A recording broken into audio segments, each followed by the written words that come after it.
presents Lincoln College Basketball on 88.9 FM and streaming live from the iHeartRadio app.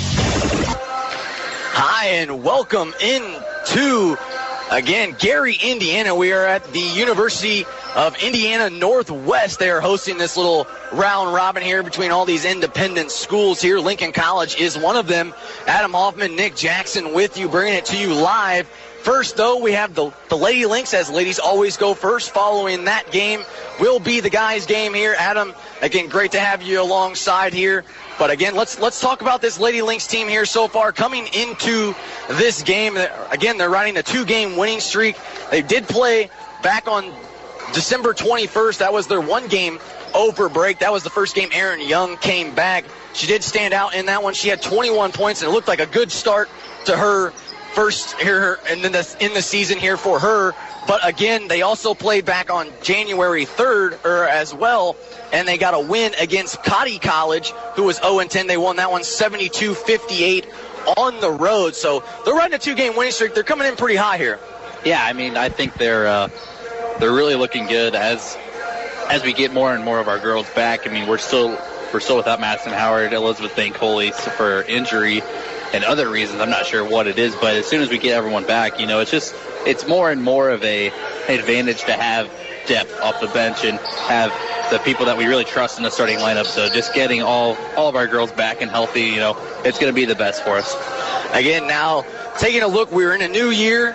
In 2019, again, this Lynx team comes in 6-10 on the season, but a good start to 2019, 1-0 here so far, looking to improve on that. They're taking on the Bobcats, who are ranked 6th in the country here, the College of the Ozarks. They're 14-2. They're riding a 4-game winning streak coming into this, and this is a team that's not to be taken as so lightly, as we should put it that way. Yeah, this team, they're very good. I mean, just looking at all their season stats, I said it in the Facebook Live. If you guys watch that, they lead NAIA Division II in 3-pointers made per game, assists per game, with almost nearly 20 assists per game, that's fantastic. That is great ball movement. So this team, they're going to move the ball really well around the perimeter. They also have a girl that gets double-digit rebounds, double-doubles all the time. So, they have an inside and an outside game, and we're really going to have to be careful today. Don't commit too many turnovers and don't make too many mistakes, really. Oh, you're exactly right. Again, the two that you really have to watch out for here for the Bobcats is going to be number 5, Clayton, and then number 14, Johnson. Both of these two, they're the only 2 seniors on the roster here for the Bobcats, and both of them are over 1,000 points in their Bobcat career. They really know how to score the basketball. These are going to be the 2 that really kind of lead the Bobcats the rest of the way. Yeah, that's gonna revolve around them. They're great shooters, and they have inside outside presence, and this team, I can't wait to watch them because I think they're going to be really solid.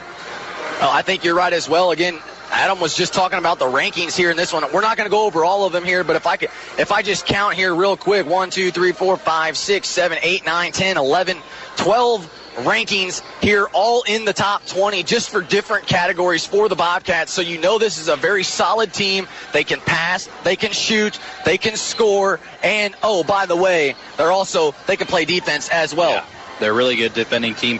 The one stat that pops out at me, they're scoring defense. Points off of turnovers. They're really good at holding teams to a minimal amount of points. So, this team, it's probably going to be, I'd say this is definitely our toughest challenge so far, and probably the biggest game of the year for us. I don't know if we're going to play anybody quite this caliber later in the year. All right, now let's switch things up. We'll get to the guys later in the broadcast for their game, but let's get to some of these season averages here so far for this Lady Lynx squad. Adam, I'll let you pick here. I'll let you start with some of the stats that you kind of wrote down here a little bit. Who kind of stands out to you, and where do you want to go first? Well, when you said the season review, it made me think of when I watch all these award shows or these NBA shows, they do their mid-season review and they pick their MVP of our team and stuff like that. So I'd say definitely the MVP of our team so far. You have an MVP of 2018. MVP of 2018 for us, first semester. Kalia Montero. It's obvious, 16 points, 11 rebounds per game, shooting 50% from the field, which is very good for someone who takes that many shots a game. And it's baffling how good she has improved over one season. And just coming last year, she was really just a rebounder. She didn't really do much else. She definitely got offensive rebounds and putbacks. Aaron Young and Booth and Preston, they really ran the show last year, but now it's Clea Montero's turn, and she's really just made herself known this season. I like the pick. I would have to go with Montero as well. Let's just take a look at what she's doing on the floor so far through the season. She averages 15 points per game, 11 rebounds, a nice double-double there for her as well. She shoots 49% from the field, which just under 50%. You got to love that if you're Coach Polite as well. Again, also, she does this, and this was the ironic one here. She leads the team in points, blocks, rebounds, and steals. You wouldn't think of that out of Clea Montero. Yeah, I think most of her steals are kind of off of tip passes, and she just kind of comes up with it, which technically that wouldn't be her steal, it'd be whoever tips the ball. But, either way, it's just she's leading our team in so many categories. Another name I got to throw out there is Nautica Preston. I mean, she's 17 points per game. She's only shooting 34%, but, she takes a lot of threes. She takes just a lot of shots in general, so just having her on the floor, she's really a good leader for us out there. She's also the best three-point shooter that this Lynx team has right now, and we might need all the threes we can get here today, especially facing a good three-point shooting team here in this one. Again, the Bobcats 14-2 on the season. Your Lady Lynx come in at 6-10. Both teams actually coming off a win against Cotty College here in that one. So should be an interesting test. We're going to take a quick break here for the national anthem. When we come back, we will have the starting lineups and more of that coming your way. Don't go anywhere. You guys are listening to Lady Lynx basketball right here on 89X. Okay, so Sarah, I'm dropping you off at Emily's? Yep. And Josh, going to? Soccer, Dad. Soccer practice. Right. Oh, by the way, I just wanted to let you know when I pick you both up, I'll be wearing my short shorts. What? No! Yep, and my dorky dad hat, and I'm going to do my dad dance for all your friends. They'll love it! Seriously? Why? Because I like my short shorts. Of course, I could be talked out of it if you guys would just buckle up your seatbelts without giving me a hard time. It's important to get your kids to buckle up for safety, no matter what it takes. And sometimes, all it takes is your parental powers of persuasion. Okay, we're buckling up. See, all buckled. Good choice. I'll just have to do my dad dance at dinner time. What? No! Do what you have to make sure your kids are wearing their seatbelts, even on short drives. Never give up until they buckle up. A message from the National Highway Traffic Safety Administration and the Ad Council. Visit safercar.gov/kidsbuckleup for more information. In 50 feet, turn left. Why are you driving so slowly? After a few drinks, I'm taking it slow. Well, you're not fooling the cop behind you. What? Get ready to pay in 0.1 miles.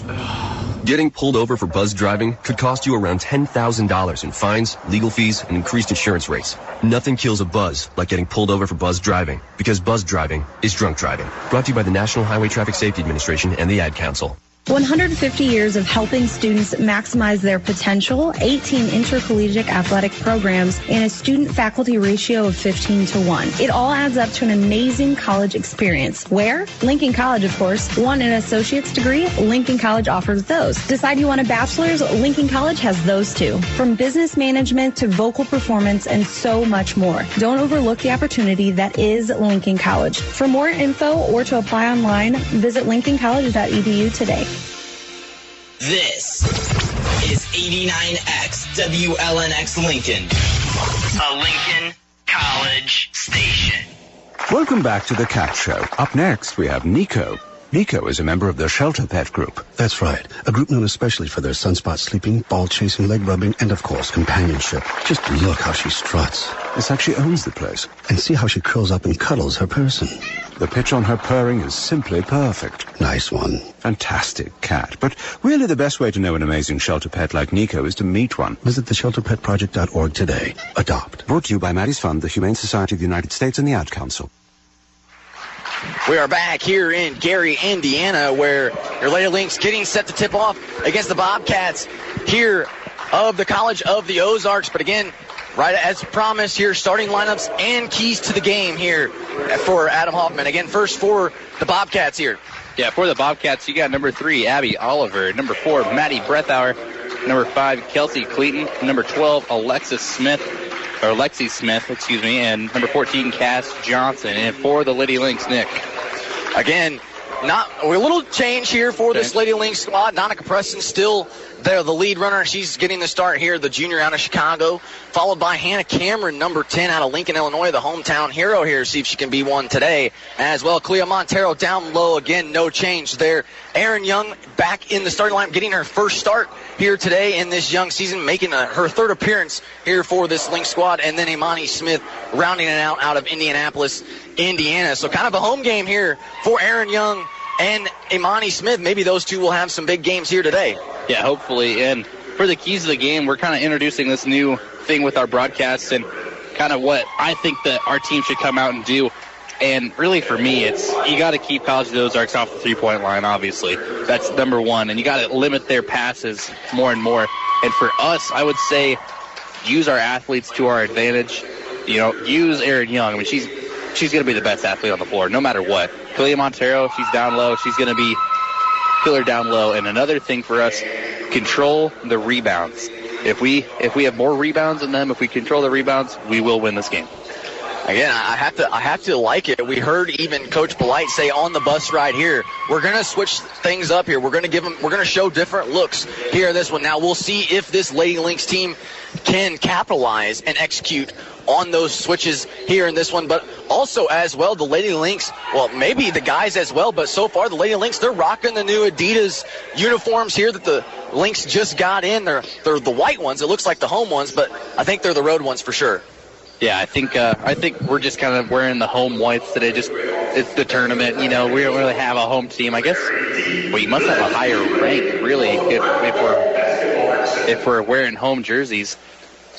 But I mean, they're looking pretty nice out there. The Adidas jersey, the NAI logo on it, you feel more official that way. I definitely like it. The tip was won by Erin Young, so the Lady Lynx will have the first possession here in the new uniforms as Erin Young has it now at the free throw line, trying to drive in, picks up her dribble, finds Imani Smith.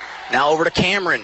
Cameron tries to the back of the top of the key, picks up her dribble now, gives it to Young. Young trying to drive into the lane, turnaround floater, and she gets it to go. So Erin Young off to a good start here, and it's 2-0 Lady Lynx. And we're already coming out with like a little pressure here. Hannah Cameron's picking up the ball pretty much underneath their opposing basket, just taking them all the way. They're just trying to just cause havoc already. Now with the Bobcats here in this one, Breath Tower over now to Cass Johnson, and she knocks down the three, so she's off to a hot start as well. She had 15 points in the win against Cotty the other night. Yeah, this is really what we got to look out for. Cannot leave shooters open on the perimeter. It was a good closeout by Erin Young, just a tad too late, so you got to get those early. You got to really just contest those three-pointers. As Young does feed Montero down low, she's kind of bullying her way in the paint, and she gets a tough shot to go maybe through some contact as well. Yeah, definitely through some contact, but Erin Young and Clea Montero, they need to be the two-headed monster on her team. They need to control this ball game today. Cleaton just goes right around Imani Smith, just blew right past her on the left and lays it up and in for a nice easy 2-5-4 the score. Now as Preston drives to the rack, puts it up off the right side glass and is fouled hard on the play, cannot make the shot, but will go to the line for two opportunities. A nice backdoor cut there from Donica Preston. Know that they're really going to play the passing lane on her. They didn't really want Montero to touch the ball or give her the ball right there, so just goes backdoor, draws the foul, so it's a good play there.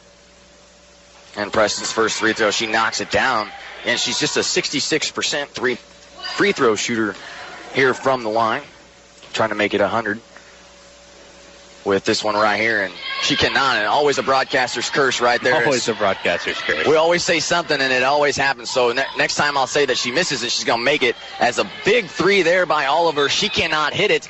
But we had an offensive rebound, but I believe Breath Tower stepped out of bounds, and it'll give the ball back to this Lady Lynx squad. I want to say something. I didn't say it in the pregame, but I love what Coach Polite said on the bus this morning. We're kind of pulling in here today, and we're talking about the other teams playing, and he said it's one of my favorite lines the coach has ever said. He goes, for all the teams that are kind of scouting us today, all I got to say is get your pens ready, because we're going to look good out there today. And I think that's a perfect saying. I was one of the most greatest things he could say to his team, just to get the team motivated and get them going. And we had a 3-second violation call on Montero as the turnover gives the ball back to the Bobcats here. They're 5-5 our score. It was 7:50 left to go in the first quarter as a little jumper by Cleaton, no good, rebounded by Montero, and here come the Lynx back the other way. Also, another thing to add to what Coach Polita said, I know you were standing in his office when we asked him the question, when are we going to see Aaron Young and all them back? And he said the practices are going to be much different when Aaron Young and Bancoli come back, as Hannah Cameron trying to drive to the basket, kind of kicks it off her foot and out of bounds. But, again, I like the point here and the way the Lynx are playing so far. Yeah, I think they're controlling the tempo of the game. I think that's really what's helping them so far. It's a 5-5 game with about 7.5 minutes left in the first quarter, so it's very, very early in the ball game, but I think just the tempo we're coming out on defense, really closing out hard, and I think that's really going to work in our favor. As Clayton gets a screen from the top of the key, drives in right side lane, cannot hit it off the glass. Montero pulls down the board. Aaron Young on a fast break. She's going to try to go coast to coast. Looked like there was contact. No foul called. Offensive rebound. Montero put back. Yes. Montero doing the dirty work, picking up her teammates as well, and I will look for her to have a big game. Yeah, definitely. She's just cleaning up Aaron Young's little. It was a contested shot, but still, that's exactly what we need to do. Just run in transition, just get as many open looks on just open layups in the open court as much as we can. Clayton to Hightower, back to Clayton as she has it in the left side corner. She goes right around Clark, drives baseline, kicks it back out over to Johnson. Johnson now to Oliver, back to Johnson. She takes the three, and it was halfway down, but she couldn't get it to go as it rattles out. But an offensive rebound by Breath Tower, and then she's fouled on the way back up. But let's go to that three there. I mean, that was about halfway down. I've never seen one come out after it was that far down before. That was almost amazing just to look at it, because it went all the way around the rim, went down for a little bit, and then just popped out. It's really, really interesting. Imani Smith checks into the game. Here she comes in for Kalia Montero as Breathauer here in this one. Misses the first, but hits the second. We are tied at 7 here, 6.5 to play in the first quarter. Again, Lady Lynx, they play 4 10-minute quarters, I should say. The guys will play 2 20-minute halves. As Smith runs the point here, she finds Preston at the top of the key for 3. No, off the back iron and out. Rebounded by Cleaton. And she's trying to push the pace, but good awareness there by Clark to kind of make her stop. And now she's trying to find somebody, and she throws it right out of bounds. I like the ball pressure that we're giving this early in the ball game. We're setting a tone. We're setting, this is what we're going to do the whole game. Get ready, and just picking up someone 94 feet from the basket, just letting them know that you just can't dribble the ball up lackadaisical on us. Aaron Young now with it over to Cameron. Cameron give and go with Aaron Young, but we have an offensive foul going against the Lynx here in this one, and I believe it's going to go against Imani Smith. So that'll give the ball back to the Bobcats. Here we're tied at 7 still, and that's only the Lynx' second team foul here in this one. They get 5 in a quarter. And some good ball movement here by the Bobcats as that one's stolen away by Young.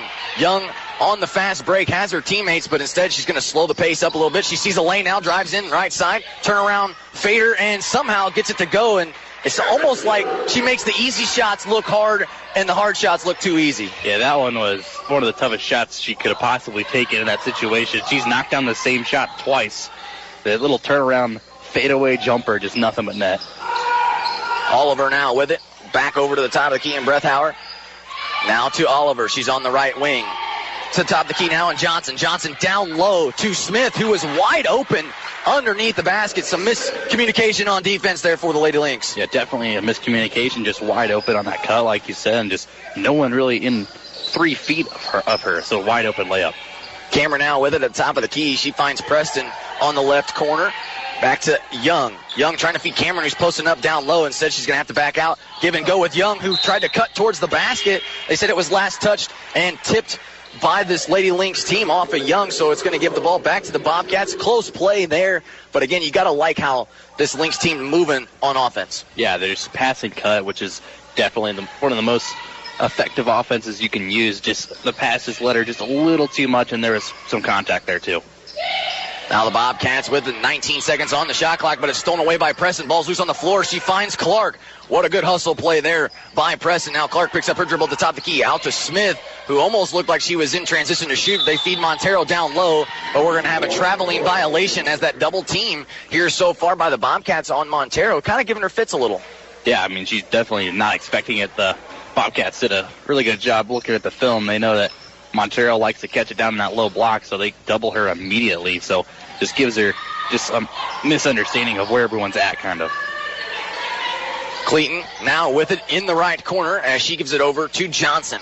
Johnson on the right wing, back to the corner. Now for Brethauer, who takes the three. No good, but an offensive rebound here for Clayton, and they're going to set up their offense here yet again. Now she's just going to dribble around, get some space, take the long three. Young tips it out.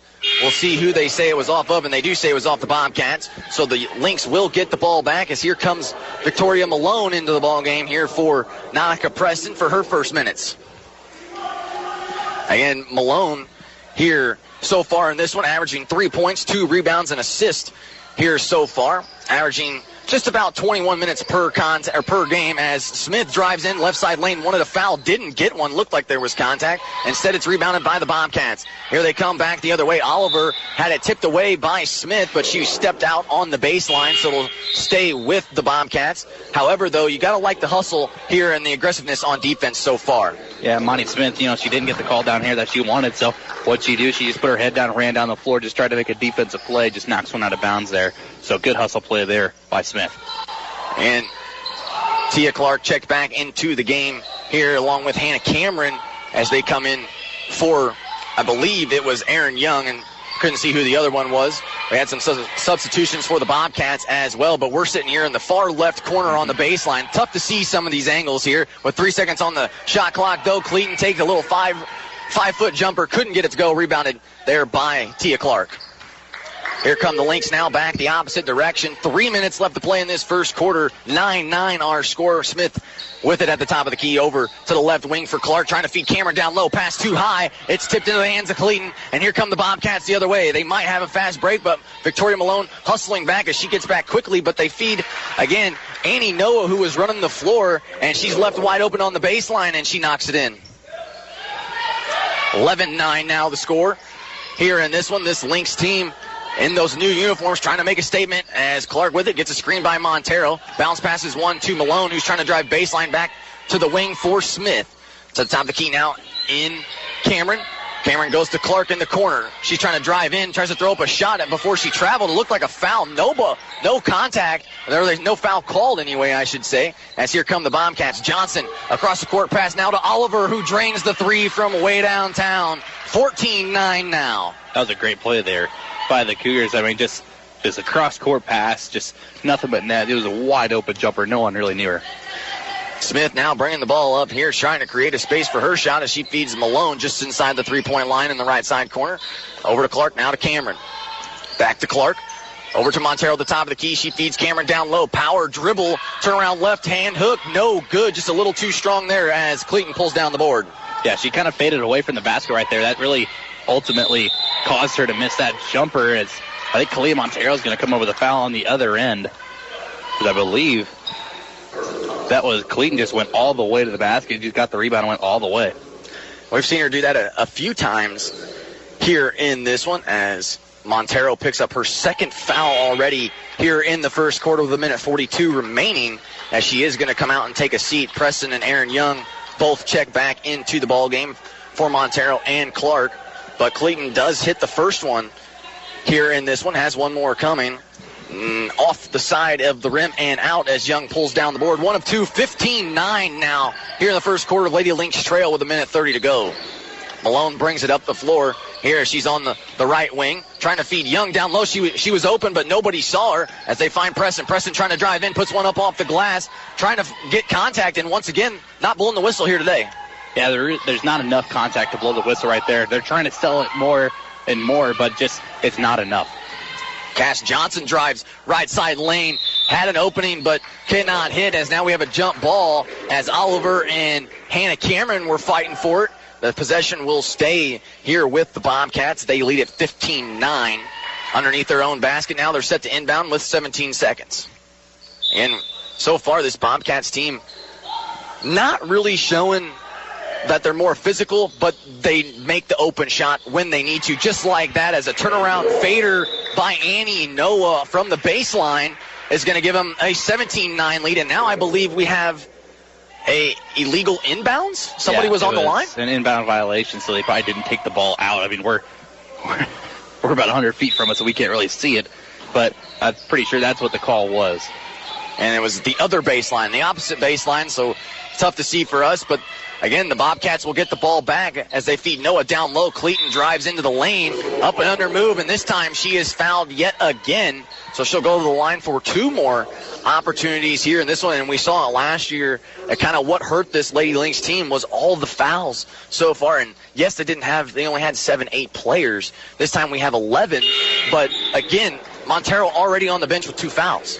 Yeah, just already on the bench, like with the 2 fouls, like you said. So just she's going to have to sit out the rest of this first quarter, obviously, but then probably a couple minutes of the second quarter as well, just because she can't pick up that third this early in the ball game. 2 or 2 from the line goes Clayton. It's a 10-point lead now for the Bobcats. Give and go with Smith and Cameron, as Cameron had the lane but couldn't get it to go. Wanted a foul, was Coach Polite, didn't get one, as the fouls here 4-1 in favor of the Bobcats, as Young gets a block right there on Forrest. Once again, I believe Preston might have got a hand on one underneath the basket as they feed Young on the outlet. She can't hit the easy layup. She wanted a foul yet again, didn't get one, and now we have a foul the other way going against Aaron Young, and I believe that one's a frustration foul. Yeah, it definitely was a frustration foul, but just she's not getting the calls she wants to get. I mean, she's not going to miss a layup that often, that open of a layup, I should say, so there probably definitely was some contact there. And Coach Polite pleading his case, and I think he might have had a point there on that one. This time we could see, as we were right there, it was right in front of us, I believe maybe possibly there was a little bit of contact there, but not too much, like you said, to call a foul here, as it's 20-9 once again, as 2 free throws made there by Michelle Gabani, and it's a 11-point lead now, or a 12-point lead here in this one with 16 seconds left. This Lynx are just going to hold for the final shot here in the first quarter. Shot clock turned off, 10 seconds left. Imani Smith with it on the right wing. She gets a screen from Young. Picks up her dribble to the top of the key and Gines. Across the court to the wing now for Preston. Catch and shoot from downtown. No. Rebounded here by the Bobcats in Gabani. And that's going to do it here for the first quarter. 21-9 our score in favor of College of the Ozarks. And the first, I would have to say, 5 minutes of this ball game, the Lynx were right there in it, but again, some miscommunication on defense, and then a few careless turnovers by the Lynx kind of stretched the lead out for the Bobcats. Yeah, really just a few plays just really cost us the rest of that quarter, I think. I mean, we're looking for too many fouls, and we're fouling on the other end out of frustration, so that really just swung the game wide open for this Bobcat team. But really, in the first quarter, what I'm seeing from the Lynx, or the Lady Lynx, is really just they're trying to get to the basket, which I really like. They're not settling for the three-point. They're really running that pick-and-roll offense pretty well. I mean, they're not really finding the roll man that often, but it's usually there. They just need to find it a little more. And like you said, it is there, and they're starting to find it a little bit more, especially with Imani Smith and Hannah Cameron. They kind of see that connection there with the two of them. But it's interesting here with what is Coach Polite going to do with Kalia Montero here, sitting at 2 fouls. I mean, she's a critical part to this Lynx team here in this one. What's his thoughts? What are your thoughts? I think she should sit for probably about 5 minutes or so. I think you can bring her in for the last 5 minutes of the second quarter.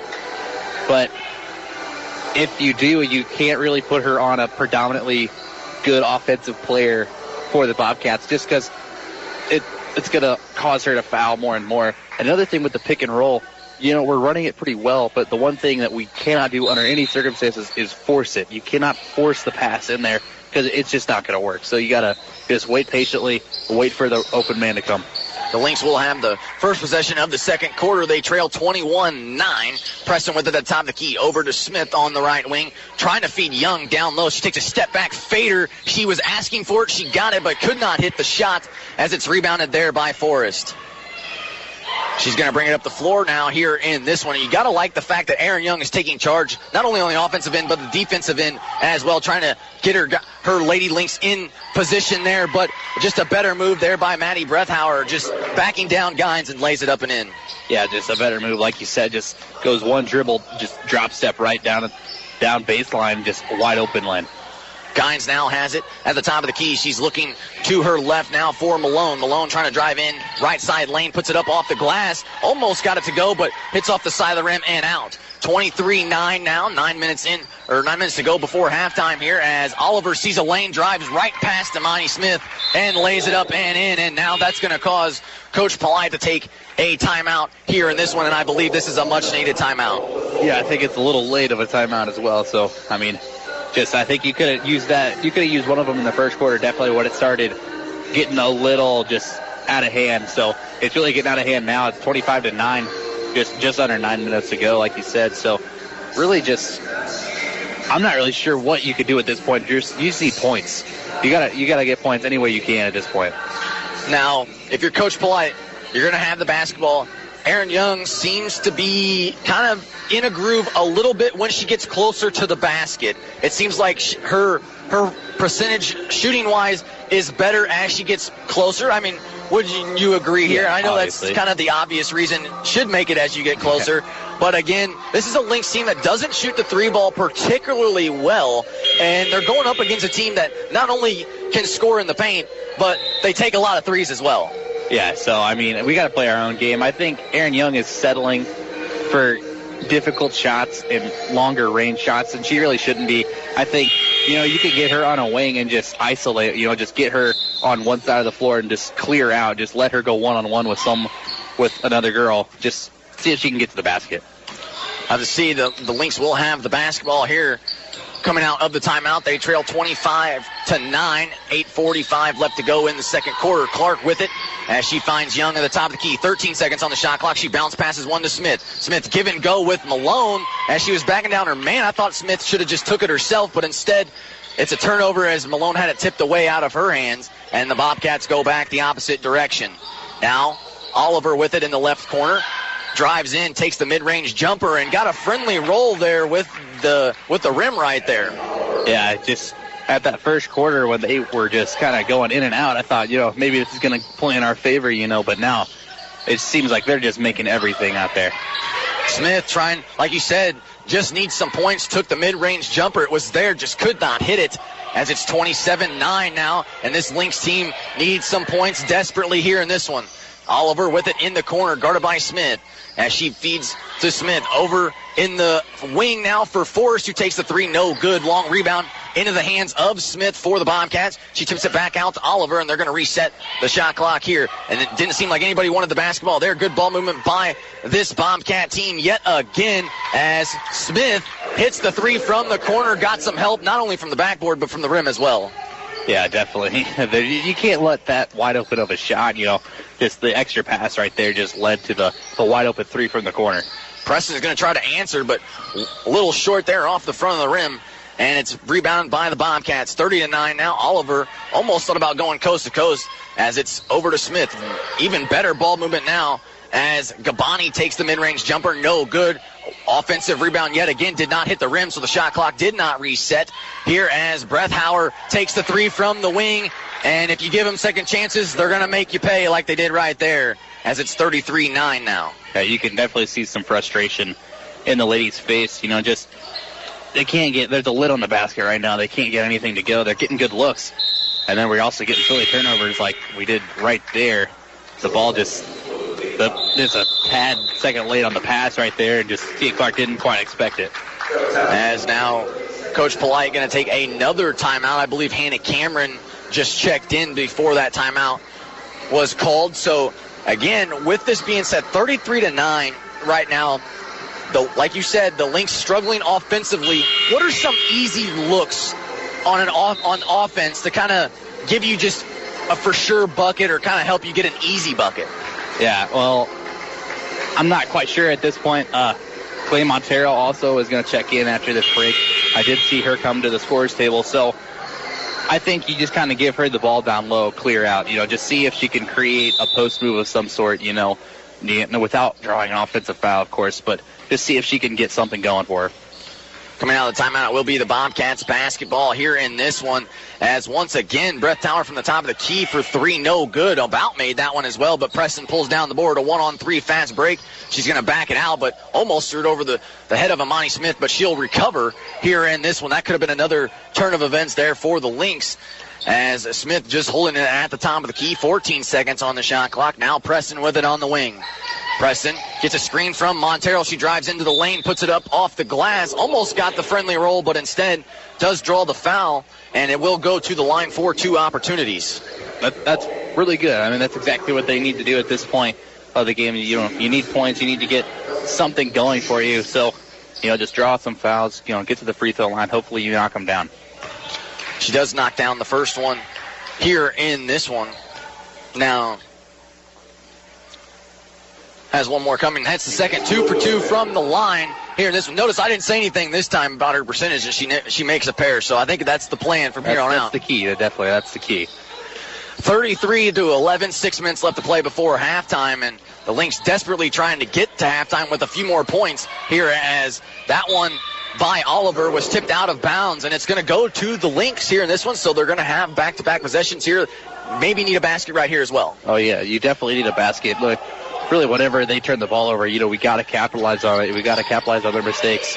As Smith falls but gets it right back, it almost looked like Clayton almost had the jump ball, but instead Smith comes up with it. Now over to Young, to Preston at the top of the key, over to the corner just inside for Cameron, and it's in and out as well. A 360 action on both ends now. Yeah, just in and out. The lid's still on the basket other than the free throw, and that's a bad call down there. I think that definitely was a charge there. Hannah Cameron had her feet pretty set, and she took a shoulder to the chest and fell backwards, but they still called a blocking foul on her. That's her second foul, so maybe I saw a little differently. I think that should have gone the other way. Well, we know Cameron, she is not afraid to give up her body and take the charge. We've seen her do it time and time again, so you know that she's capable of getting her feet set. But instead, it is Smith at the line who makes a pair, and it's 35-11, 5.5 minutes to play before halftime. The men's team just showed up here at Gary, Indiana Northwest, as Imani Smith drives to the lane, puts up a floater just off the front of the rim, could not get that friendly roll, and once again the Bobcats coming back the other way as they feed Noah down low, back to the top of the key. Now for Smith, give and go with Oliver, over now to Johnson, who takes the three, no good, but an offensive rebound by Clayton yet again, as she has it with a fresh 30. She's at the top of the key now, trying to feed Noah down low, who's working on Montero. Instead, she goes over to the left wing for Breath Tower, and now they feed Noah down low, turn around, right hook, no good. They're trying to get Montero's third foul, but could not, as she played some good defense there, but they feed, again, Breath Tower down low, and this time she lays it up and in. Again, second, third, and fourth chances here for the Bobcats. You cannot have that if you're Coach Polite and this Lady Lynx team right now. Aaron Young with it now on the right wing. She's trying to drive in and draw some contact there. It looked like maybe possibly Maddie Breathauer was there with a little bit of a push. Yeah, I believe that one's going to go on. Actually, it's going to go on Alexi Smith. That's only her first foul, so nothing really to worry about if you're the Cougars. You know, we just need to get something going. I know I keep saying it, but we are in dire need of some points right now. And Kennedy Lawling checked in as they throw it into Young, over to Preston, and Preston knocks down the long-range three right there. 37-14 now, and maybe that's the spark this Lady Lynx team needs. Yeah, hopefully that'll wake them up a little bit. You know, say, hey, there's not a lid on the rim. You know, we can get something going for us. Now, Johnson takes a step back three, no good. Clayton with an offensive rebound over Montero. Give and go with Noah, who was behind Montero, and she just lays it up and in. Again, this Bobcat team, as they feed Young, a little careless with the basketball, might have been tipped out of her hands. She feeds Montero, but Montero couldn't finish underneath the basket here. She's going to have to hustle her way down, but she's going to get beaten by the Noah, who cannot hit. But the offensive putback, I believe that one was Clayton, and it's 41-14, 3.5 minutes to play before halftime. Malone now just trying to drive to the basket. She'll kick it back out over to Young. Young with 20 seconds. Back to Malone. Malone guarded by Clayton, gets a screen from Young to the top of the key now as she finds Preston. Preston has a screen set by Montero. She does use it now. She drives in, puts one up off the glass, and it's just a tad too strong, but Malone is there. It looked like a jump ball as she came sneaking in out of nowhere off of Noah, but the Bobcats are going to get bailed out by a foul. Yeah, I'm not sure about that one. You definitely heard the crowd right there. Not agree with that call either, but kind of looked like a jump ball to me as well. It didn't look like she caught any arm whatsoever. It looked like that was all ball to me. And this is the one angle that we had the best view at, as Aaron Young comes away with the steal right there. Got her hand in the passing lane, one-on-one fast break. She goes coast to coast, and she'll lay it up and in, this time not missing. Yeah, definitely. That's what we need to do. You know, we need to get running out in transitions. You know, get the easy baskets here. We need to play some good defense, get some steals. Here come the Bobcats back the other way. They've had a good 2 quarters here so far, already at 41 points, still 2.5 minutes remaining before halftime. As Noah, she's on the right wing now to the top of the key here for Johnson. Johnson just inside the 3-point line, and they do say she knocks it down as it's 43-16 now. And this Bobcat team, I mean, they're just quality shooters. That's really all it is. I mean, they're taking really, really good shots. I mean, they're not forcing anything. You know, they're making an extra pass just to get a more open shot, and it's really working for them. Young going to try to hit her first 3 of the season. She cannot from top of the key, almost, but just a little bit off as Cleeton give and go here with Breathauer as that one's tipped, but Cleeton runs it back down. Under 2 minutes to play now. Over to Breathauer in the corner. No, that one's in and out as well. Montero pulls it down. Young was looking for the baseball pass. Instead, she's going to bring it up the floor. Trying to go coast to coast, and this time we got a foul here on this one. I believe that one's on Medi Breathauer as well here, but you got to like how Aaron Young kind of starting to take over this game here a little bit, trying to catch her breath, because, you know, this is only her 3rd game that she's played in. Yeah, so she's definitely a little rusty. She's probably maybe a little out of shape, you know, just hasn't been playing basketball. You know, she's, you know, definitely been shooting around with the team, but, you know, was not able to practice with the team. So really she's trying to get back in basketball shape, and it really kind of shows here early. But just like that pass right there from her, it just seems like she's not herself. Just a little softer touch on that pass. Maybe need to be a little longer or harder, as she does get the ball back here. Now drives to the lane and draws a foul, and that's exactly how this Lynx team is going to get back in it. Make them foul you driving into the lane and stop that clock and go shoot some free throws. Yeah, you got to stop the clock. You got to get some points any way you can. Aaron Young's going to take a seat. Tia Clark comes back into the ball game. So I think this is when you look towards Kalia Montero down low. I think that's definitely the person you need to go to. As they threw it in to Montero. Now Malone with it. Over to Montero at the top of the key. Down low to Cameron. Cameron, power, dribble, turnaround, right hand, hook, off the glass and in. And that's what she was trying to set up earlier, but just let tad too strong. Finally got that one to go. Yeah, it was a good play there by Hannah Cameron. Didn't fade away. She just took it right towards the basket, just went up and in. Abby Oliver knocks down the long-range 3 on the screen, set there by Smith from the corner. 46-18, under a minute to play now. Here, the Lynx trail in this one, as Malone trying to bounce past one to Clark, who was cutting towards the basket, but it's stolen away there by the Bobcats yet again. As Gabani now with it, she's trapped just before crossing half court. They do get it across half court now, and over to Oliver. Oliver now with it at the top of the key. She's guarded by Preston now to the right wing. Nobody's there, trying to feed Noah down low, but Montero pokes it away and saves it from going out of bounds into the hands of Preston. Outlet now to Cameron. One-on-one fast break. She's trying to drive in, draws contact, throws up a shot, a wild one, but it is good enough to draw a foul, and so she will go to the line for 2 shots. Yeah, exactly. The proper thing to do right there, just catch it and just go right towards the basket. That's exactly what she did. She draws contact. Unfortunately, couldn't get the and 1 opportunity, but she still got 2 shots from the free throw line. She does knock down the first one right there. And this one, Cameron so far on the season just averaging 6 points, 3 rebounds, and almost 2 assists per game, as she does shoot 78% from the free throw line, one of the team's best here on the season. And once again, broadcaster's curse, 1 of 2 from the line, but it's tipped out of bounds by the Bobcats, so it'll stay with this Lady Lynx team, and I think I should just quit talking about free throws right now. Yeah, just say that they're at the free throw line. Don't mention anything about percentages, nothing about how they've been shooting in this ball game so far. They do throw it into Preston. 18 seconds left. Shot clock turned off.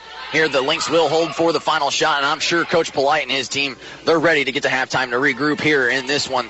46-19, 7 seconds left. Now Preston over to Montero. Give and go with Cameron down low out to Clark. 3 seconds left. Now she drives in, puts up a floater. No good. Not even close. Clayton comes down with it, and that's going to do it here for the first half. And I think this Lynx team, and I got to love the fact that just watching here, Amani Smith comes straight out trying to high-five the team and kind of get them to stay focused here in this one. We still have 20 more minutes left to play in this ball game. It's not over quite yet here in this one. 46-19 at the end of the first half. Adam, what are your thoughts here so far? Really just we can't give up, what we've been doing in the ball game. It's not quite working for us, but, it's still a good game plan, and I think we can't give up no matter what. I mean, there's still a lot of ball game left. Anything can happen, the best team in the world, and they can lose on any given night. So really you gotta just keep your head up at this point in the ball game, So just keep the confidence, keep shooting. You're not gonna make any shots without taking any shots. So you gotta just try to get something going for your team. Also, this is Coach Polite's first season. Now, he inherited a team that was pretty good in JUCO. They had some issues at the start of the season here. They're trying to learn Coach Polite's ways and all this stuff and the way he's going to coach things. I believe they are getting better here, but this is a team that's still improving. This is still a young team here that they're going to have a couple of these girls for another season here in this one. So it'll be interesting to see how these girls respond in the second half, because really this is a team that was so used to being so dominant, and now they're on the other side of things, and we'll see if they can kind of regroup in that second half. And really Coach Polite's style, he's not going to go into the locker room just yell like some coaches might, but he's just going to say, what's going on out there? Why isn't this working? Maybe you should try this instead. He's a really helpful coach. I think he's more strategical than anything. I think that's definitely what his pros are. So he's gonna draw something good for these ladies to come out of halftime. Hopefully put some points on the board. Oh, I can't wait to see what he comes up with. It will be a good one. We know that him and his staff, they're going to regroup and they're going to adjust and they're going to come out and score more than 19 points in the next 20 minutes, because that's just the way Coach Polite handles his business here in this one. Again, 46-19 here as we head to break. We'll have more stats and analysis when we come back. Don't go anywhere. Your Lynx trail here to College of the Ozarks at halftime as you guys are listening to Lady Lynx basketball right here on 89X. As an 18-year-old, I let my mistakes kind of take over my life. I was 0.5 credits away from completing high school, and I didn't do it. 10 years later, at age 28, Jackie finished her high school diploma. When I found out that I was pregnant, I know that I had to do something for myself if I wanted to make her a better person and provide a better life for her. My family never stopped pushing for me to be better because they knew what I could become and who I could become as a person. My support team is amazing. The educational director, my sister, and even my 7-year-old daughter has just been more than the support that I could ask for. I've been given an opportunity, and I'm just thankful for it. No one gets a diploma alone. If you're thinking of finishing your high school diploma, you have help. Find free adult education classes near you at finishyourdiploma.org. That's finishyourdiploma.org. Brought to you by the Dollar General Literacy Foundation and the Ad Council. I'm a firefighter. A teacher. I'm a farmer. I'm a barber. A waitress. A mom. We're all part of your community. Every day we move in and out of each other's busy lives. It's easy to take for granted all the little moments that make up our everyday. Some are good, others not so much. But that's life. It's when you experience a moment of uncertainty. Something or someone's behavior that doesn't seem quite right. These are the moments to take a pause. Because if something doesn't feel right, it's probably not. It's not about paranoia or being afraid. It's about standing up and protecting our communities. One detail at a time. Because a lot of little details can become a pattern. We trust our instincts. Just like you should. Because only you know what's not supposed to be in your everyday. So protect your everyday. If you see something suspicious, say something to local authorities. Guys, like having a place to live, eating food, wearing clothes, sending 639 texts a week on a shiny new phone, there's one thing that can help you get the money to do all of those things. It's called a job. If you're a guy turning 18, there's one important thing you need to do to make sure the job market is wide open for you. Register with the Selective Service System at sss.gov. Failing to register with Selective Service would mean you'd not only be breaking the law, you'd also be unable to apply for federal jobs, many state and municipal jobs, and all kinds of job training programs the government offers. So guys, take a minute and register with the Selective Service. You'll keep your job prospects open. Otherwise, how are you going to get the basketball shoes with full-length responsive cushioning and an outsole cutout for low-profile impact protection? Take that minute. Go to sss.gov and register with Selective Service and keep all your options open.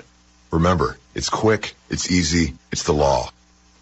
This is the 89X Halftime Show. My name is Daniel Sala. I'm here with the director of LCTV here on campus, Mr. Bud Broyles. How you doing, Bud? I'm doing great, thank you. That's good. So this is your first semester on campus, right? Yes, it is. Uh-huh. And what brought you here? Well, it was an interesting event.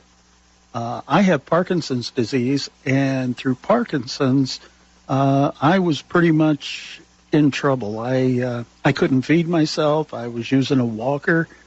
I couldn't remember anything. I was tripping and falling everywhere. I was shaking so bad I couldn't move. And then my Parkinson's doctor actually changed my meds and my frequency of meds.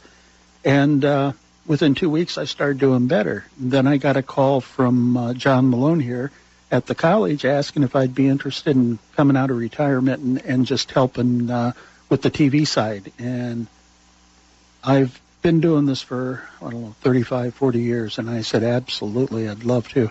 And it's worked out well. I've enjoyed everything. I try to take what I can remember in my experiences and try to give it to the students here. Right. And what kind of experiences, what kind of work have you done? Actually, when I was young, in high school, I took an EMT class at Illinois Central College. I got my EMT. I went to work for the city ambulance company, and my father was too. So between the two of us, we ran calls for a couple years and for the city of Peoria, and then we turned around and started our own ambulance company. And after about 10 years of that, 24 hours a day, 7 days a week, burnout sets in. And I went into television news, just shooting accidents, fires, things like that. And one day, a news anchor, Peter Jennings, came to town. And Peter has passed away now from cancer. And he asked me if I'd like to do some network. And I said, absolutely. And so I quit the TV station and went on. And then it seemed like every producer or director from that point on gave your name to somebody else. Yeah. And that's where I wound up doing things like I shoot cops on Fox Network. But that was a blast. Oh, yeah. We shot a couple weeks ago in Chicago. How was that? Oh, my God. It was interesting because I think we had 14 fatalities and shootings on just Friday, just Friday and just Saturday. Friday, man. And that was at nighttime, not during the day. Wow. And I've shot for NASCAR. I've shot for most of everybody but Trump. I've shot presidential interviews. Wow. I was on the stage with Reba McEntire and Garth Brooks. Whatever they did, I shot tight hand shots of players and things like that. I'm sitting here with Bud Broyles on the 89X Halftime Report. And Bud, so that's awesome that you are still going out doing some freelance work. Yeah, I am backing off of that because the college time is really adding up here. And I need time to just sit down and relax between big shoots. So are you enjoying your time here? Oh, absolutely. I know we love having you here for sure. We've got the best students there is in this class, and I am so proud of them, and I'll help them any way I can. You're doing a really good job because I'm in the TV program too, and I just enjoy learning from you as much as I can every day I'm around you. It's a real blast. So. Yeah, I try to bring what I have learned in the last 35, 40 years to the table and show you guys, because when you graduate out of this class, you're going to go out in the real world with real cameras, real tripods. I want you to be ready for that. You can walk in any TV station or documentary house and say, I did this, this, and this, and have a good resume. I don't want you to walk in and say, what do I need to get taught? Right. Well, you're doing an amazing job, and I'd rather not have any other teacher. You're doing an amazing job, and we appreciate everything you do here. Thank you, Daniel. Thank you for joining me.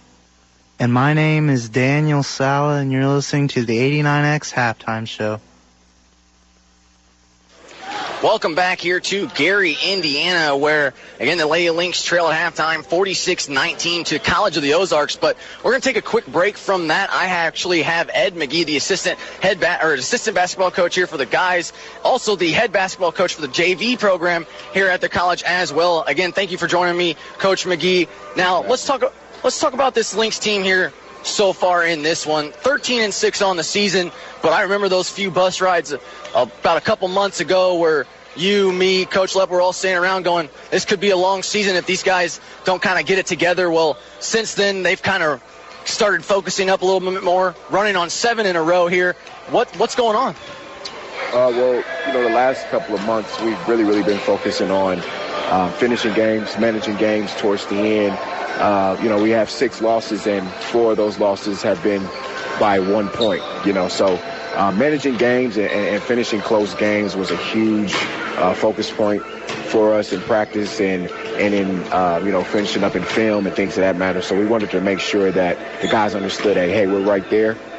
We just got to clean it up, make our free throws, get good shots towards the end of games in the last 5 minutes and things of that matter, and see where it takes us. And guys that really bought into that process have bought into the fact that, hey, we know we're right there.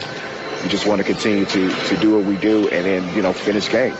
Manage games and finish games. And I think ever since those couple overtime losses, they really have stepped up and finished games, especially even in the last game, being down 16 at one point to St. Ambrose, down 11 at halftime. Ended up scoring 60 points in that second half. I mean, unreal shot, 70% as a team. I mean, you can tell these guys are really clicking here in this one. But what's kind of the focal point here, would you say, for this team? I mean, Julian Powell, he's kind of coming into his own role here down low again. And we saw L.J. Johnson the move to moving him into the starting lineup. I mean, what's the click here? I believe that we have a lot of guys who could individually make plays, but we also have guys who want to play together, and want to see each other excel and see each other do well on the court. And that's kind of what's been happening in the last few games with us, and the reasons why we've won 7 in a row. Guys are really sharing the ball. And also our defense has been pretty good. We've really tried to stop guys. We've really done a great job of communicating and rebounding the basketball so we can get out and run and get those easy layups and get those easy points that you need to win games. So it's pretty much a collective thing where we have everybody buying into the defensive side and the offensive side and sharing the basketball and getting stops and just being a complete basketball team. Now let's move on to tonight's contest. I mean, College of the Ozarks, they come in ranked 19th in the country, 13-4 on the season. They got a dude, Karan, that knows how to score the basketball. They got a few dudes that know how to score the basketball. I mean, just looking at some of these rankings, first in three-point made, three-point percentage, field goal percentage. I mean, they know how to score the basketball just about as well as we do. What's the one key thing here to stop this team tonight? We'll have to do a great job of guarding the perimeter, guarding the three-point line. I think they average about 12 threes a game. Like you said, they're shooting, they're the number 1 percentage team, three-point wise and field goal wise in the country. They want to score a lot of points. 4th in the country in points, probably scoring about 94 to 95 points. So they're really looking for a lot of possessions, want to get up and down, shoot a lot of threes. So we got to contest threes and block out And I think, we'll be okay. They actually have a kid who's leading the country in three-point percentage. So, it's going to be a tough test for us to make sure we're locked in the whole time and know our personnel and know who can do what. But guarding perimeter is probably going to be the key point to us being successful today.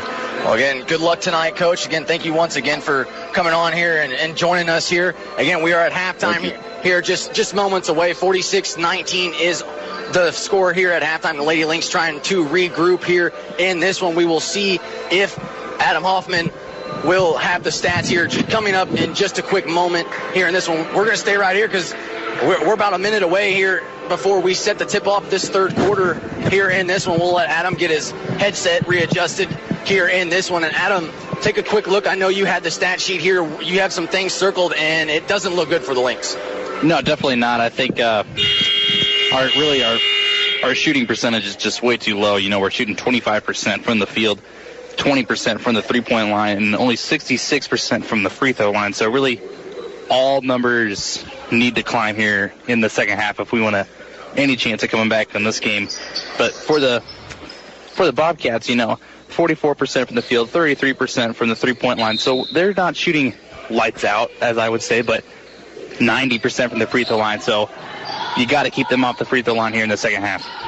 46-19, Bobcats will have the first possession of the third quarter. Again, Young, Smith, Cameron, Preston, and Montero, the five out on the floor to start this third quarter.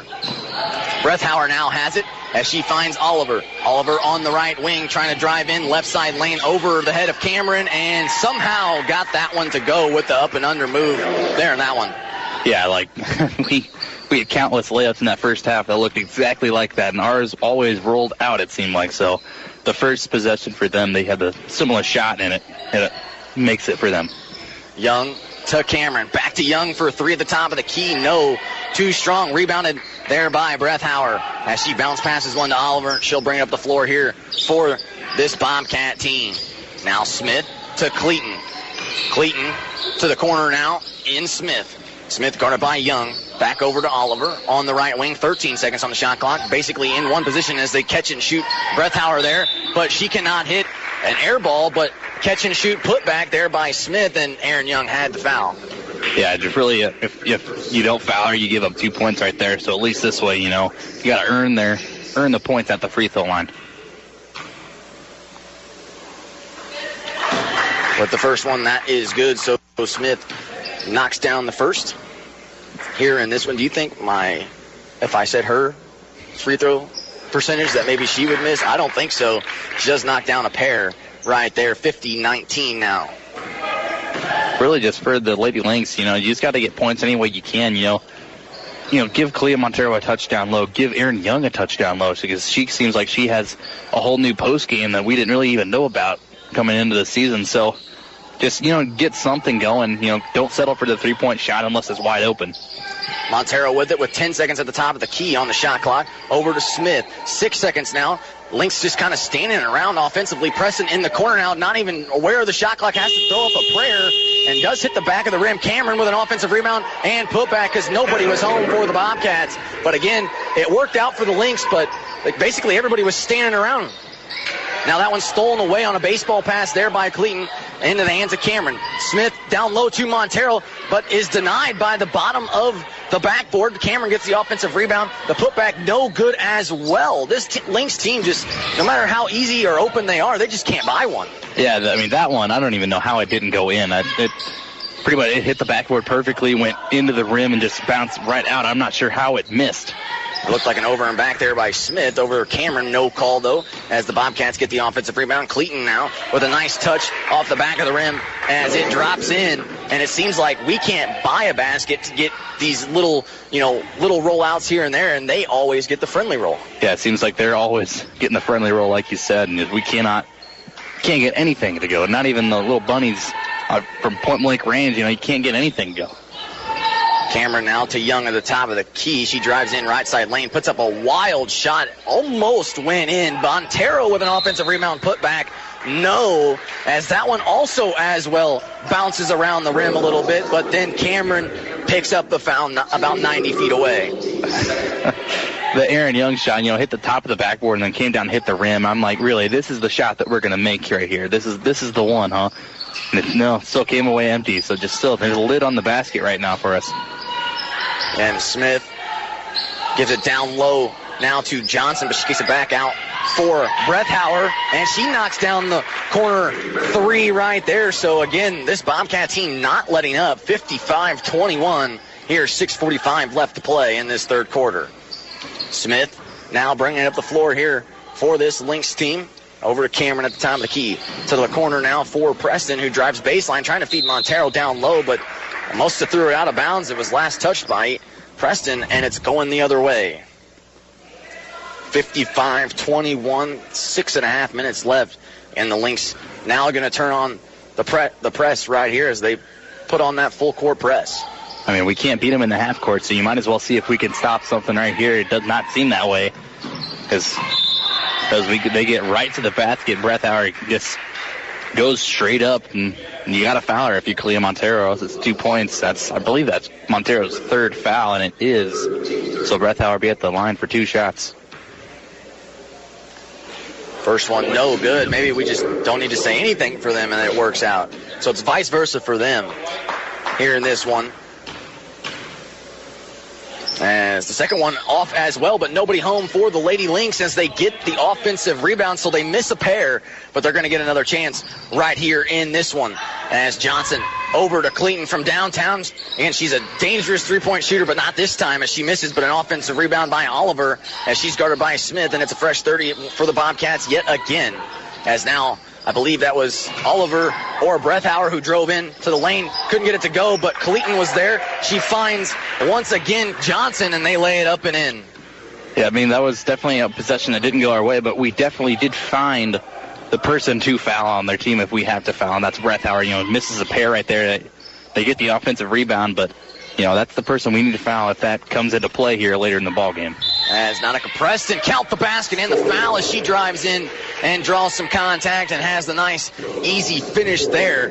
As Preston, seems like she's the one that continues to get to the line here for this Lynx squad. Yeah, she always trying to get to the basket somehow. She's looking for contact out there. And this time I didn't say anything, and she did not hit it. 57-23, 5.5 minutes to play here in the third quarter. As Clayton over now to Brethauer, who takes the three, no good. Preston comes flying in, gets the rebound here for the Lady Lynx, and she'll bring it up the floor to set up the offense. Smith now, like you said, I think they got to feed Montero at least a little bit, like a touch. She has it right now at the top of the key, trying to feed Young down low. A bullet pass, looked like a foul, as that one was no good, but then Young has it tipped out of bounds. It'll stay with the Lynx here in this one. But Adam, you kind of threw your hands up there, maybe. Yeah, she's trying to go up and get the pass right there, but she had someone on her arm, so it's like she can't even jump up to get the pass. I'm not sure how they missed that one. It was pretty obvious from this angle. And we're on the other end of the floor. Yeah. 57-23 as they throw it in. 6 seconds left on the shot clock. Preston with it. She's trying to drive in. No good. Has to throw up a shot. It's Young at the top of the key for three. No. As she just got it off in time. Rebounded by the Bobcats. They have a 3-on-1 fast break. A no-look pass there from Johnson as she finds Smith for the easy two. I mean, they have some good basketball players on this team. I mean, just the no-look pass right there to Johnson for the two, that's just a good play. I mean, I can't even say anything about that. I mean, that's just a good basketball play. Cameron took a three, no good. Offensive rebound, though, here for this Lady Lynx team. As Smith with it, she's going to take a long, I believe, two.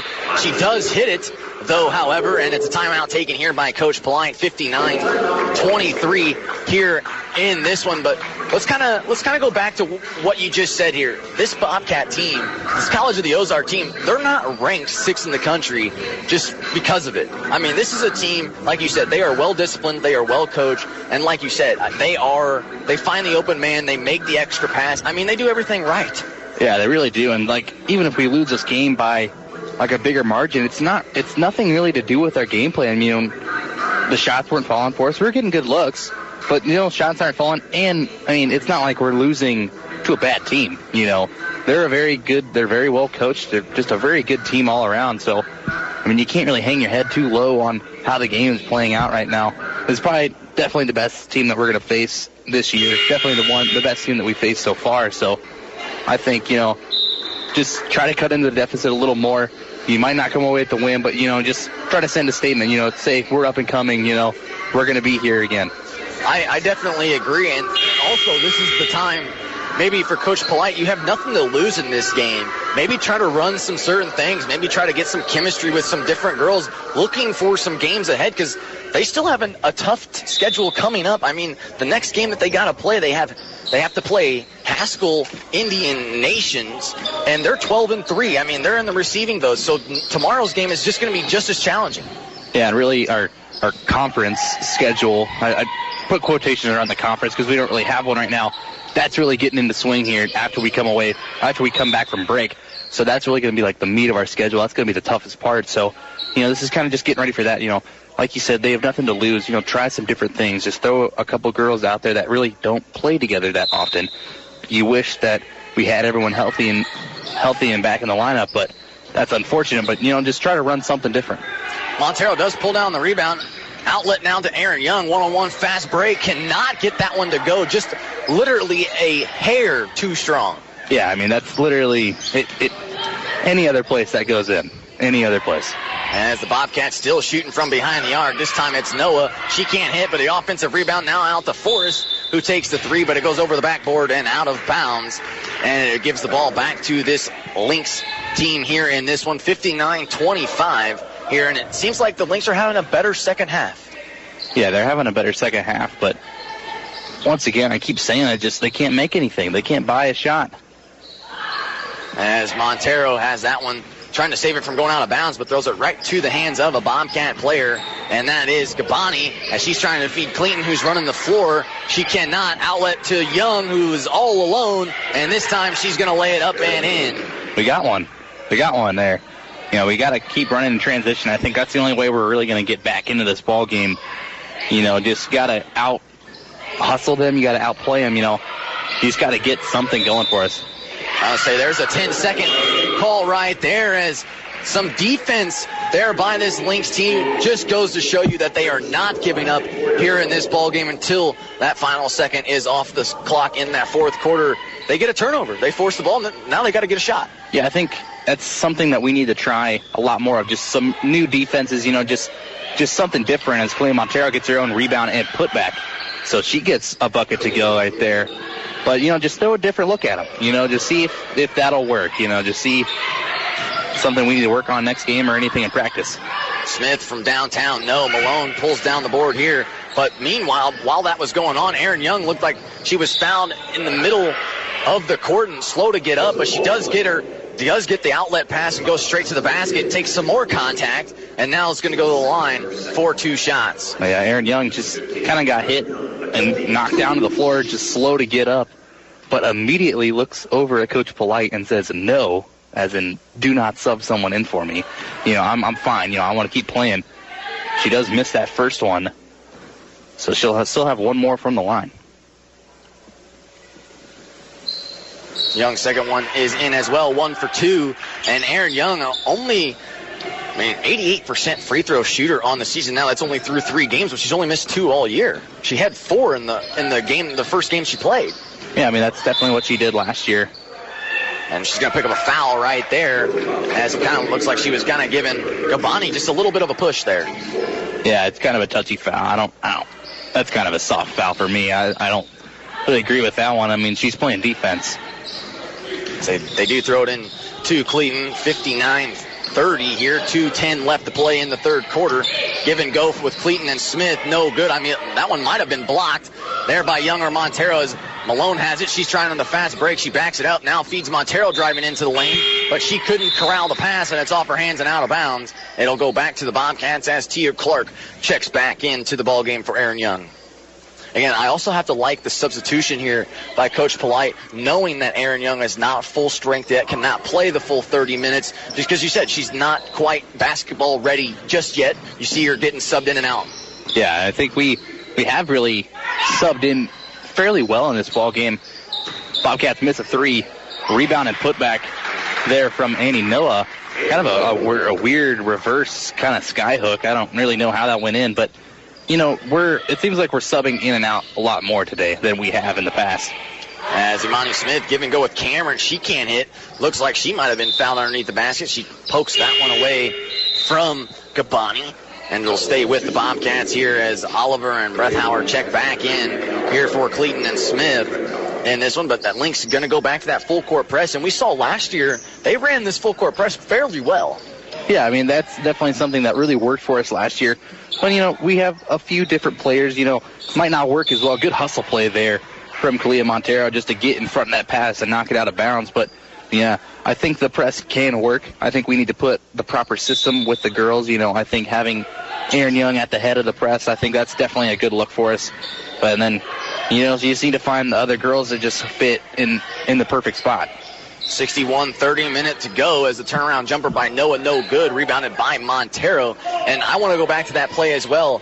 It was great hustle there by Montero. It was right in front of us, diving to just block that ball from getting inside the paint, and it ends up being a turnover on the other way as Malone couldn't hit. Here comes again Forrest. She kicks it out now to Oliver, and should I even say it? She's knocking down the wide open three because that's just how good this team is. And really it was wide open. It's just not that many people. I mean, more nowadays than anything, but they're not stopping at the three-point line on a fast break. That you're usually just trying to get to the basket. But, she's trailing the play.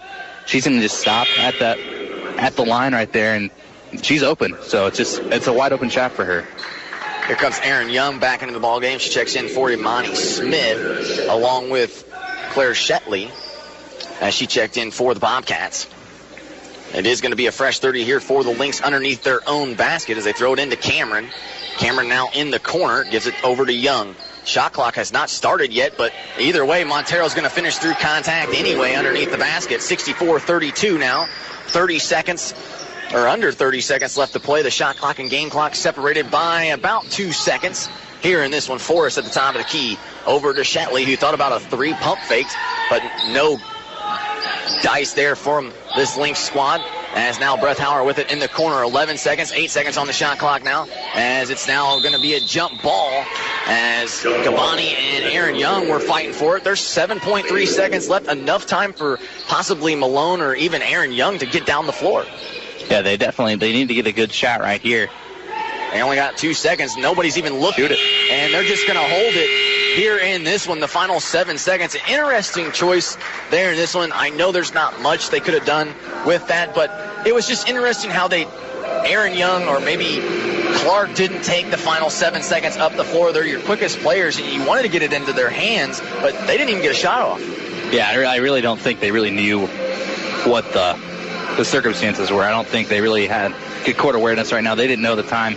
So, I mean, that's obviously why Aaron Young kind of looked so confused when the buzzer sounded off.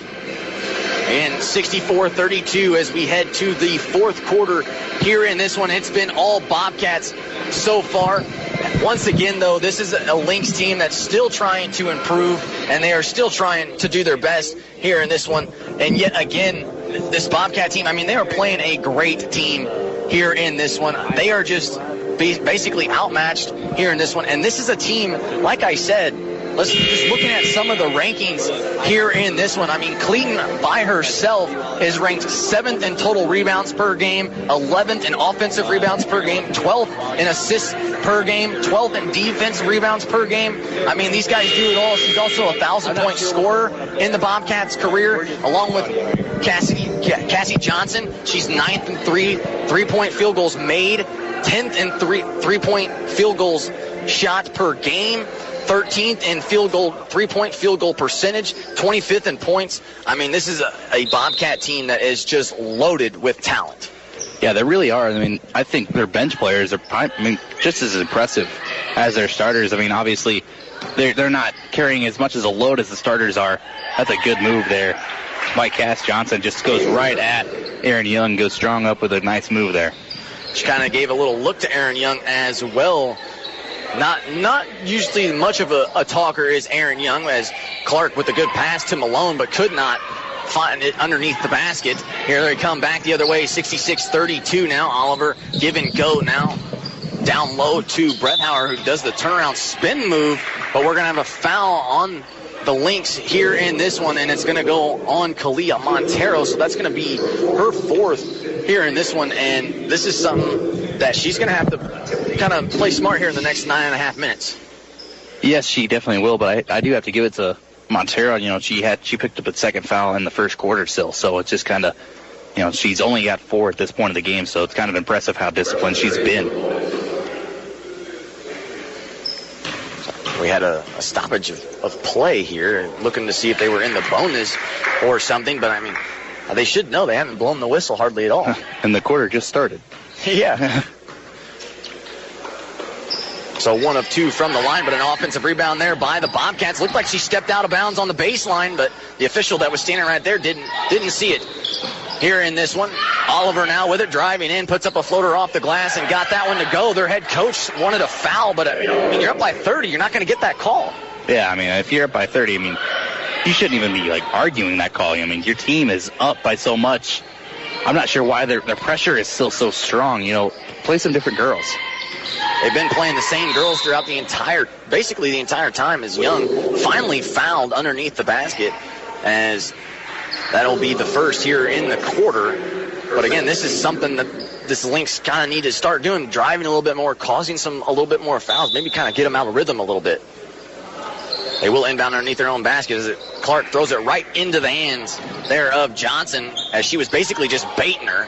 Now as Oliver has it, she's trying to drive in. She had 2 in the corner, but elects to take it herself. Now Johnson from the top of the key, no good for 3. But another offensive rebound by Oliver, and she's going to set her feet, take the 3, no good. And finally, we're going to have an over and back, this time by the Bobcats, and it seems like finally there's a call here on the other end. Yeah, it seems like, finally we get the over and back call that we've been looking for all game.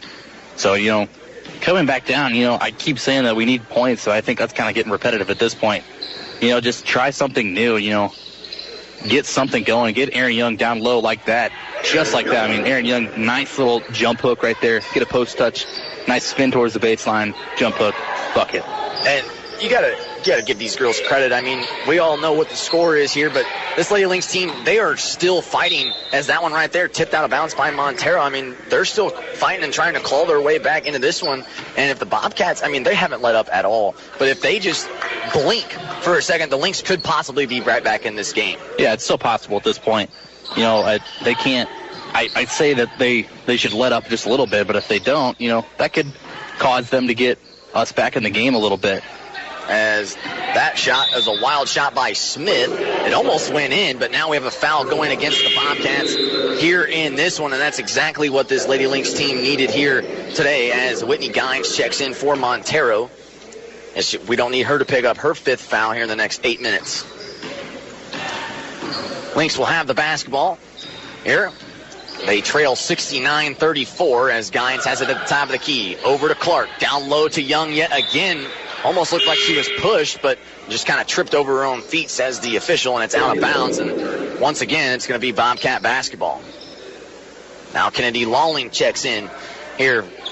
Again, haven't seen much of her today, but again, why not here? Get her some minutes, get her some looks, and just see what you have. Yeah, just see if anyone can provide a spark for us, you know, just get a shot to fall. As now Smith once again drives to the lane, and it's going to be fouled hard by Gines. That should be her first. It is. And team's second here in this one. That'll send Smith to the line for 2 shots. As the first one just a hair too strong, as it's no good. Here comes Forrest back into the game. Here for Johnson. And one more free throw coming, and that one is knocked down. 70-34 now. As here comes Gabani into the game. She gets Brethauer. And sorry to interrupt you, but I was thinking, like, why hasn't College of Ozark really, like, put in, like, their bench players that really don't get a lot of minutes? Why haven't they put those players in yet? But they have. I mean, they all play. So it's really just they're putting their bench in, but their bench has also played 20 minutes of the ball game. They have depth. I mean, yeah, they have a lot of depth. What can you say? I mean, This is just a quality team that we ran into at a hot time. And count the basket and the foul as Tia Clark makes something out of nothing. As she just threw up a prayer and it was answered. She got contact as well, so she'll go to the line for an and one opportunity here in this one. And here for Clark, she is a 77% free throw shooter. See if she can't knock down this one right here. And no, she can't, but gets her own miss, though. And once again, it was in and out. Outlet now to Young. Young trying to drive in, and she's fouled hard on the play. It almost looked like for a second there she kind of tripped over something. It almost looked like she blew out her knee a little bit, but she did not. She got up perfectly fine. But just the way she fell it there in seems that like, one. Yeah, it seems like her leg kind of gave out. That's kind of what it looked like. She just kind of gave up right there and just kind of fell down. Once again, cannot hit from the free throw line. This is where you have to capitalize on most of your opportunities. Yeah, you gotta get some points right here. They're free. Does hit the second one.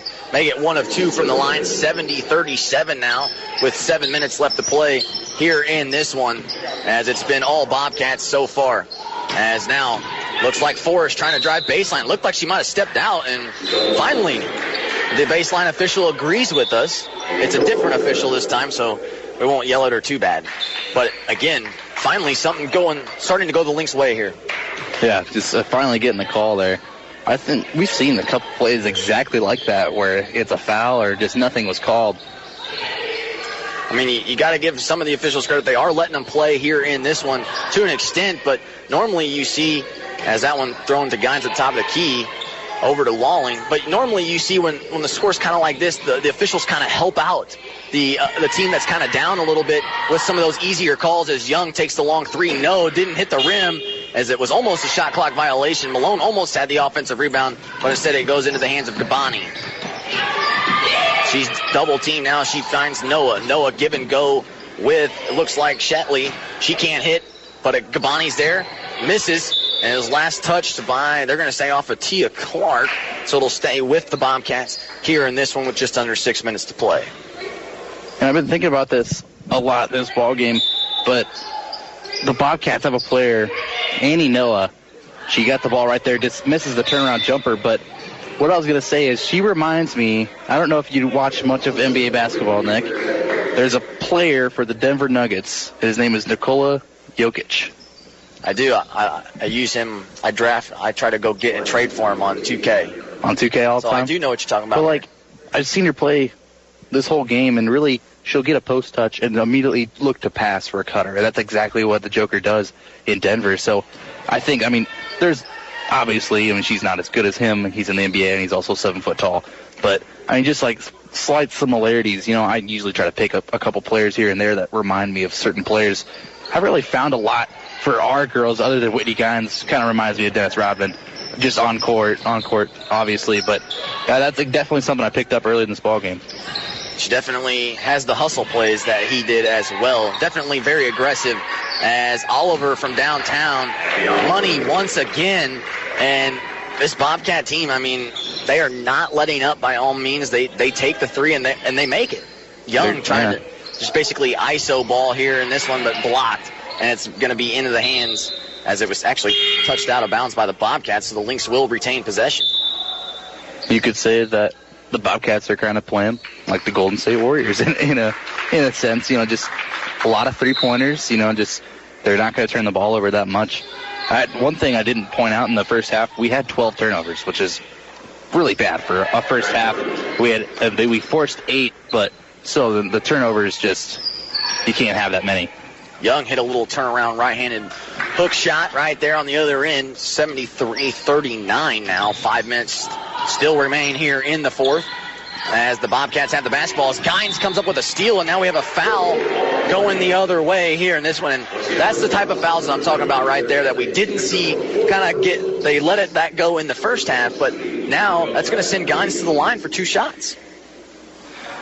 Definitely, there was a good defensive play there by Whitney Gines, just noticing that she just kind of has the ball kind of lackadaisical, looking for someone to pass to, and Gines just pounces on it, just tries to hit it away. She does, and just and automatically commits the foul, as Shetley does. And cannot hit the first one, but Smith will check in here for Aaron Young. 5 minutes remain.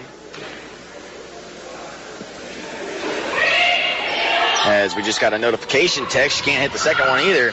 You can return to campus today after 3 p.m. if you want to avoid the weather. All you students out there that want to head back to campus early and see some of your friends or possibly a girlfriend or a boyfriend, whoever you are, and if you want to head back early to get ahead of the storm, campus is open. I'd say go ahead and go for it. The storm seems pretty nasty. We're going to be driving back in it tomorrow night, definitely. Oh, I know. It's about, 5 to 8 inches of snow? I mean, we haven't seen that, and it seems like forever. It seems like we're getting it at the weirdest time, too. You know, kind of the middle of January, you don't really see. Usually the snow is kind of starting to melt at this point, but nothing. And now Lawling's going to take the 3 from the corner. No good. Gines almost had an offensive rebound. It's poked out of bounds. I believe they said stay here. They do say restart the shot clock, as we got another text. Again, you can move in. However, you just have to contact Residence Life to make the arrangements in that one. Here in this one. But 73-39, 4.5 minutes left to play. The Lynx here in this one struggling mightily, but they're playing a great team here in this one, and you can't take anything away from that. They're playing the 6th best team in the country, as that one's poked out of bounds with 16 seconds left. The Lynx will inbound on the sideline. 73-39. Malone, Gines, Smith, Lawling, and Clark on the floor here for this Lady Lynx team. Lawling with it on the right wing as she finds Malone. Malone trying to back down her man, kicks it out to the wing now for Smith, who drives baseline, and it's just short as there's a fight for the loose ball. Lawling and Forrest were there, but it's going to be a shot clock violation since Smith did not hit the rim, and the Bobcats will have the basketball just under 4 minutes to play. So with the Bobcats, I mean, just basically at this point, you're going to waste 30 seconds each possession, sometimes even more, depending on if they get the offensive rebound or not here. And this one still shooting a 3, though, is Shetley. She cannot hit it, though, however, as Clark pulls down the rebound. Outlet now to Smith. Smith give and go back to Clark. She's going to take the corner 3, and you know Tia Clark's going to knock down an open 3 right there. That was a great play there by Amani Smith, drawing the defense into her, and then she just kind of kicks it out for a wide-open jumper from the corner there for Tia Clark. 73-42 now, 3:15 remaining, as Noah trying to drive in just kind of forces one up. Offensive rebound, put back, no, there by Steger, but another offensive rebound there by the Bobcats and Gabani, and it's a fresh 30 once again. She's now going to try to drive in, wasting no time. She cannot hit.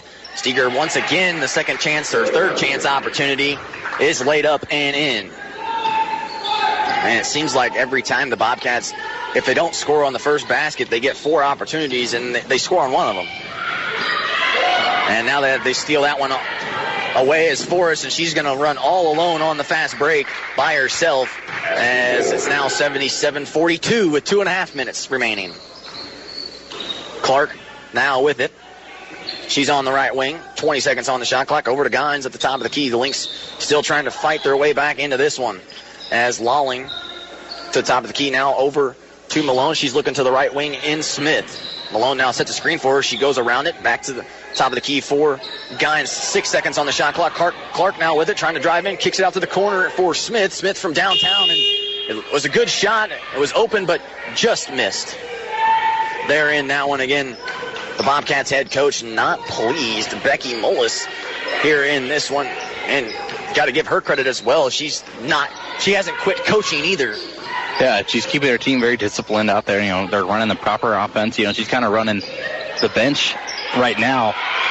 And they're still looking for calls, but, you're just not going to get calls this late in the ball game when the score is like this, as Victoria Malone gets a run out right there for a lay-in. But, you really shouldn't foul at this point of the game. You shouldn't even try to attempt a shot. Just let the clock go for 30 seconds and then kind of throw something up. And they should take a page out of the guys' book where Trayvon just backs it up to mid-court and just stands there for the final until about 7 or 8 seconds on the shot clock. Seems that it would work out well for the Bobcats, but they're going to keep taking the 3 here, and they get their own offensive rebound here. And I think if you're the coach, I get that you want to keep the pedal down, but at some point you got to say, hey, this game's over. Yeah. and they're not. They just keep playing. I mean, they keep putting up the three and making it as we're under a minute to play now. 77-44, Malone give and go with Gines, who lays it up and in on the left side. So Gines, once again, I mean, that's really what she's there for, the putback offensive rebounds. Yeah, that's definitely what she's good at, and just a lot of just around the paint area. That's really where she should stay at all times. But just, yeah, she's played a pretty good minutes here in the last part of this ball game. And shot clock and game clock separated by about 15 seconds as that one's knocked down. Well, 26 seconds left here in this one. Shot clock turned off. 80-46 is the score. We'll see what the Lynx do here. See if they possibly run this one down. Clark throws up a three, and she gets it to go. So she's knocked down the last 2 threes. She's taken 80-49 now. 8 seconds remaining, and all Forrest has to do is just walk it up the floor here for the Bobcats, and that should do it here in this one. As now that one, Bonnie Smith trying to steal it away, but it's not even going to matter. The final score here in this one in game number 1, 80-49 is the final in favor of the Bobcats here in this one. It was a good, hard-fought game, but again, the Lynx just ran into a very great opponent. Yeah, I think that's really what this game boils down to. I mean, we played a great team. I think we can't really hang our heads too low. I mean, I've said it a couple times, that's the best team we're going to play all year probably. So just, you got to keep your head up at this point. You know, find out what was working in this game, what wasn't, and work on it this week in practice. And I'm sure Coach Polite will have them ready to go here for their next game. Again, their next game here in this one will be tomorrow here for this Lady Lynx. Again, Adam and I will be on the call for that. Again, they will take on Haskell Indian Nations. They are 12-3 in the receiving votes. That game will be at 11 again tomorrow morning. So again, Adam and I will be there with you. We're going to take a quick break. We got about a half hour or so before game number 2 coming your way between, again, the same two teams. Just, again, the men's side of things. We'll see if this series can even out here at 1-1 as the guys will take on College of the Ozarks as well. But it'll be a tough test for them as well. They come in ranked 19th in the country. College of the Ozarks does. So, again, another battle on our hands. It should be a good one. Adam, any last words here? I mean, really for the ladies, you know, keep your head up. You know, still got a game tomorrow to try to even out this tournament. You know, you just got to try to get a win tomorrow. Just keep your head up at this point. And that's exactly right. Just keep going here, and we'll see what happens in this one. Again, the final score, 80-49 in game number 1. Your Lynx fall to College of the Ozarks, the 6th best team in the country. We're about a half hour away from game number 2, so don't go anywhere as you guys are listening to Lincoln College basketball right here on 89X. This concludes tonight's coverage of Lincoln College basketball on 89X.